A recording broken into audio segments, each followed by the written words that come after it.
Hi friends, இன்றைக்கி என்ன செய்ய போகிறோம்னா கொஞ்சம் பிரண்டை கிடச்சது. அந்த பிரண்டையை எங்கள் ஊரில் சாமி சாட்டியிருக்காங்க. அதனால் பிரண்டை சாப்பிடக்கூடாதுன்றதுனால சரி ஊறுகாய் பண்ணி வச்சா திருவிழா முடிஞ்சக்கப்புறம் சாப்பிட்டுக்கலாம் இல்லையா, அதுக்காக நாரெல்லாம் எடுத்து சுத்தம் பண்ணி வச்சுருக்கேன். நான் வந்து இலையெல்லாம் கீழே போட மாட்டேன், அதையும் சேர்த்தே போட்டிருக்கேன் பாருங்கள். அதில் கொஞ்சம் பூச்சி அரிச்ச இலையெல்லாம் கீழே போட்டு நல்ல இலையை எடுத்திருக்கேன்.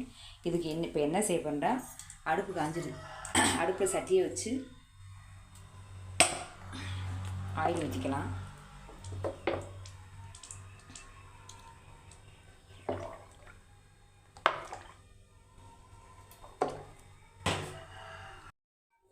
ஆயில் நல்லா காயட்டும். அதுக்குள்ளே நம்ம என்ன தேவைன்னு பார்த்துக்கலாம். ஒரு பூண்டு ஒரு 15-20 பல்லு குறித்து வச்சுருக்கேன். வெந்தயத்தை வறுத்து பொடி பண்ணி வச்சுருக்கேன். மிளகாத்தூள், கடுகை வறுத்து பொடி பண்ணி வச்சுருக்கேன். இது எப்போயுமே நான் முன்னாடியே வறுத்து ஃப்ரீயாக இருக்கிற இடத்துல வறுத்து அரைச்சி பொடி பண்ணி ஸ்டோர் பண்ணிக்கிடுவேன். அப்பப்போ யூஸ் பண்ணுறதுக்கு கொஞ்சம் ஈஸியாக இருக்குங்க அப்படின்றதுக்காக. இப்போ எண்ணெய் நல்லா காஞ்சிருச்சு. இப்போ வெள்ளைப்பூடை போட்டுக்கலாம்.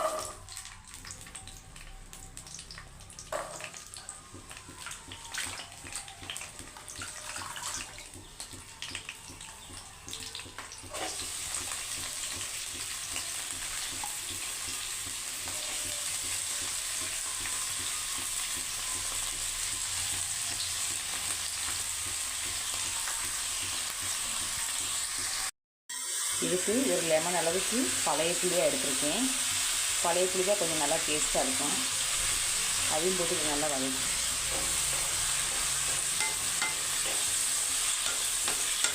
இந்த பிரண்டை சட்னி வந்து முழங்கால் வலிக்கு, கழுத்து வலிக்கு, இடுப்பு வலிக்கு எல்லாத்துக்குமே மருத்துவ குணம் கொண்டது. இதை வந்து பசியாதவங்க அரைச்சி சட்னி மாதிரி வச்சு சாப்பிட்டா ரொம்ப நல்லாயிருக்கும். வாயு தொல்லை இருக்கிறவங்க இதை வந்து வாரத்துக்கு 2 தடவை பொடி பண்ணி சாப்பிடலாம். அந்த வாயு தொல்லை நீங்கும். இது ரொம்ப நல்லது உடம்புக்கு. அதனால் இதை வந்து பிரண்டைந்து சாதாரண எடுத்துக்காமல் எங்கேயாவது நீங்கள் உங்களுக்கு பிரண்டை கிடச்சா உடனே இந்த மாதிரி சட்னி வச்சு சாப்பிடுங்க, ஊறுகாய் வச்சு சாப்பிடுங்க. இல்லாட்டி காய வச்சு பொடி பண்ணி சாப்பாட்டில், சுடு சாப்பாட்டில் போட்டு பண்ணி சாப்பிடுங்க. ரொம்ப டேஸ்ட்டாக இருக்கும். நல்லா வதக்கலாம். இது வந்து கொஞ்சம் உரிக்கும் போது கையிலெல்லாம் அப்படியே பயங்கரமாக அரிக்கும். அதனால் அந்த அரிப்பு இல்லாமல் இருக்கிறதுக்காக கையில் நல்ல தேங்காய் எண்ணெய், நல்லெண்ணெய், ஏதோ ஒரு எண்ணெயை 2 கையிலையும் தேய்ச்சி இந்த நாரை உரிச்சோம்னா அந்த கையில் அரிப்பு எதுவுமே இருக்காது.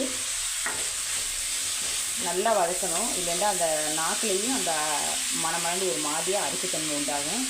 நல்லா வதக்கிட்டோம்னா அந்த இது எதுவுமே இல்லாமல் நல்லா டேஸ்ட்டாக இருக்கும்.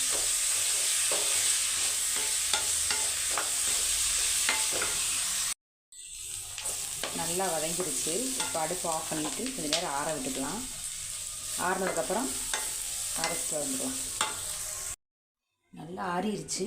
இப்போ மிக்ஸி ஜாரில் மாற்றிருக்கோம். இதை வந்து இப்போ அரைச்சிட்டு வந்துக்கலாம். இதில் கொஞ்சம் கல் உப்பு போட்டுக்கலாம். நம்ம ஊறுகாண்டு எடுத்துக்கிட்டாவே கல் உப்பும் நல்லெண்ணெய் தான் அதுக்கு மெயின். இது ரெண்டும் இருந்தாவே ஊறுகாய் ரொம்ப நாளைக்கு கெடாது. அதுக்காக தான் கல் உப்பு நல்லெண்ணெய் ஊற்றுறது. நல்லா தண்ணி விடாமல் அரைச்சி எடுத்துகிட்டு வந்துட்டாச்சு. பார்த்துக்கோங்க எப்படி அரைப்பட்டுக்குண்டு. இப்போ தாளிச்சிக்கலாம் ஊறுகாயை.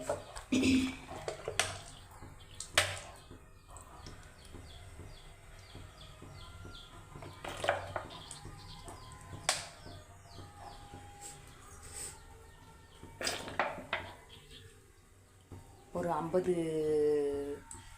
கிராம் எண்ணெய்க்கு ஊற்றிருக்கேன். 50 மில்லி வரும் கண்டிப்பாக. நல்லா எண்ணெய் நிறைய ஊற்றினா தான் கெட்டு போகாமல் இருக்கும் ஊறுகாய்.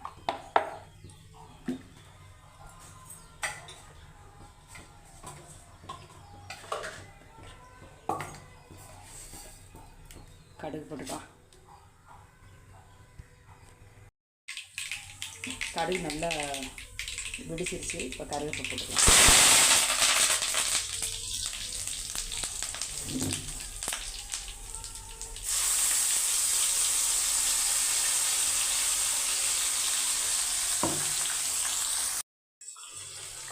எண்ணெய் அப்படியே நிறையா விட்டு எண்ணெயை நிறைஞ்சு வருது.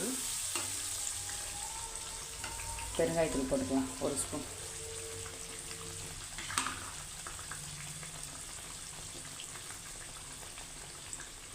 கழுவித்தூள் போட்டுக்கலாம். ஒரு 1.5 ஸ்பூன் போட்டுக்கலாம். பெருங்காயத்தூள் 1 ஸ்பூன் போட்டுக்கலாம். மிளகாத்தூள் ஒரு 2 ஸ்பூன் போட்டுக்கலாம்.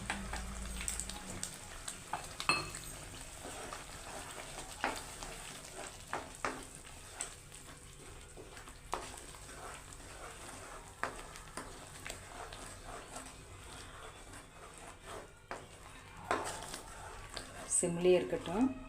நல்லா இந்த மசாலா வடையெல்லாம் போனதுக்கப்புறம் எண்ணெய் பிரிஞ்சு வரும். அப்போ அடுப்பு ஆஃப் பண்ணிக்கலாம்.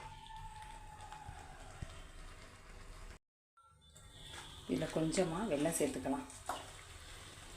வெல்லம் சேர்த்தா இன்னும் கொஞ்சம் டேஸ்ட்டாக இருக்கும். ரொம்ப புளிப்பு, வெந்தயம் கொஞ்சம் கசப்பாக இருக்கும். புளி நிறையா போட்டிருக்கோம். புளிப்பு சுவை, கசப்பு எல்லாமே சரியாக ஈக்குவலாக கொண்டு வரணும்னா இந்த வெல்லம் போட்டால் தான் கொஞ்சம் டேஸ்ட்டாக இருக்கும். இந்த வெல்லம் போட்டோம்னா அந்த எல்லாத்தையும் ஒரே அளவில் கொண்டு வந்துடும். அதுக்காக இறக்க போகும்போது கொஞ்சம் வெல்லம் போட்டுட்டோம். வெல்லம் கரையட்டும். பாருங்கள், ஊறுகாய் ரெடி ஆயிடுச்சு. இந்த வெல்லம் கரையிறதுக்காக கொஞ்சம் நேரம் அடுப்பில் வச்சுருக்கலாம். இந்த மாதிரி நீங்களும் செஞ்சு சாப்பிட்டு பாருங்கள். பிரண்டையை சாப்பிடாதவங்க கூட விரும்பி சாப்பிடுவீங்க. அவ்வளோ டேஸ்ட்டாக இருக்கும். புளிப்பு எல்லாமே கொஞ்சம் டேஸ்ட்டு பார்க்கலாம். வேறு லெவல், சூப்பராக இருக்குது. நான் வீடியோக்காக சொல்கிறது நினச்சிக்கிறாதீங்க, உண்மையிலே சூப்பராக இருக்குது. நாங்கள் எப்போவுமே நிறைய செய்ய மாட்டோம், கொஞ்சம் தான் செய்வோம். அதாவது ஒரு வாரத்துக்கு வர்ற மாதிரி தான் செய்வோம். இது எல்லாம் சாப்பாட்டில் ஊறுகாய் வச்சு சாப்பிட்டா எங்கள் வீட்டுக்காரர் ஊறுகாயில் சாப்பாடை சாப்பிடுவார். இது நிறைய குழம்பு மாதிரி ஊற்றி பிணைஞ்சு சாப்பிடுவார். அதனால் எனக்கு ஒரு வாரம் வர்றதே பெரிய விஷயம். பாருங்கள், எண்ணெய் பிரிஞ்சு வர தெரியுதா? இருந்தாலும் இன்னும் கொஞ்சம் நேரம் அடுப்பில் இருக்கட்டும். கொஞ்சம் வெல்லம் போட்டுக்கோங்களேன். அது கரைய வரைக்கும் கொஞ்சம் நேரம் அடுப்பில் இருக்கட்டும். பாருங்கள், ஆயில் நல்லா பிரிஞ்சு வந்துருச்சு. ஊறுகாய் ரெடி ஆகிடுச்சு. இது நல்லா ஆறுனதுக்கப்புறம் ஒரு பாட்டிலில் ஸ்டோர் பண்ணி வச்சு யூஸ் பண்ணினா 6 மாதம் வரைக்கும் கெடாமல் இருக்கும். நாங்கள் 6 மாதம் வரைக்கும் வைக்க மாட்டோம். எங்களுக்கு ஒரு வாரத்துலேயே காலியாயிரும்.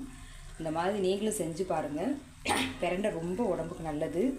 வாய்வு தொல்லை இருக்கிறவங்க, கை கால் வலி, மூட்டு வலி இருக்கிறவங்க, பசிக்காமல் இருக்கும் பாருங்கள், அவங்க சாப்பிட முடியாதவங்களுக்கு கொஞ்சம் ஒயிட் ரைஸில் போட்டு சுட சுட சாப்பாட்டில் சாப்பிட்டா நல்லா டேஸ்ட்டாக இருக்கும். பசி நல்லா எடுக்கும். இது குழந்தைகளும் விரும்பி சாப்பிட்ற மாதிரி தான் இருக்கும். ரொம்ப காரம் போடாமல் லைட்டாக போட சொன்னால் நல்லா டேஸ்ட்டாக இருக்கும். இது மாதிரி செஞ்சு பாருங்கள். கேட்டு சாப்பிடுவீங்க வாங்கி.